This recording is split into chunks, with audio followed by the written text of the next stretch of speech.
আসসালামু আলাইকুম, সবাই কেমন আছেন? তো বাসায় ছিলাম, তো সন্ধ্যার পরে সব বাহিরে গিয়েছিলাম।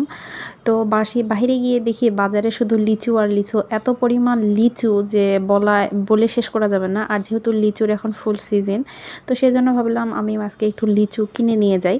আর ভাবলাম যে আপনাদের সাথে একটু শেয়ার করি। আর লিচুর দামও এবার বেশ চড়া বাজারে গিয়ে দেখলাম।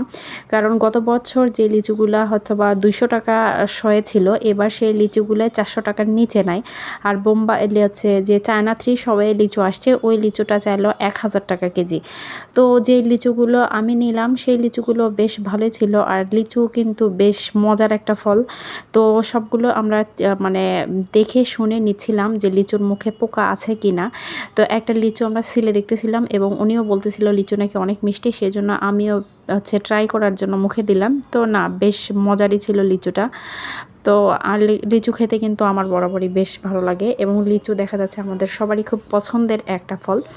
তো আপনাদের ভাইয়াও খাচ্ছিল, খেয়ে ট্রাই করতেছিল, আমিও খেলাম। খেয়ে দিয়ে ২ জন যেহেতু, সেজন্য খুব বেশি লিচু নিব না, অল্প করে নিব। আর লিচু দেখা যাচ্ছে বাসায় এসে রাখলে লিচুটা শুকায় যায় এবং সেই লিচুটা খেতে বেশি মজা লাগে না। সেজন্য অল্প করেই নিচ্ছি। আর বাজারে গিয়ে মানুষ দেখলাম যে এখন শুধু আম আর লিচু।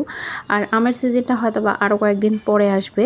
তো তখন দেখা যাচ্ছে অন্য ফলমূল দেখা যাচ্ছে এই মৌসুমী সময়ে আম লিচু খাওয়াটাই বেশ ভালো হবে। আর লিচু বাজারে কিন্তু বেশি দিন থাকে না, খুব অল্প সময়ের মধ্যে দ্রুত শেষ হয়ে যায়। আর আমরা সচরাচর এই আঙ্কেলের দোকান থেকেই সব ফলমূল নিয়ে থাকি। সেজন্য উনিও আমাদের পরিচিত এবং বারবার বলতেছিল যে মা এই লিচুটাই নিয়ে যাও, এই লিচুটা ভালো হবে। তো আমরা ওখান থেকে লিচু নিয়ে টাকা দিয়ে সব আসতেছিলাম। তো বাসায় গিয়ে লিচু মজা করে খাবো। আপনারাও বাসায় কিনে নিয়ে গিয়ে সবাই মিলে পরিবারের সাথে একসাথে লিচু খাবেন। তো আজকের ভিডিওটা এই পর্যন্তই। সবাই ভালো থাকবেন। আল্লাহ হাফেজ।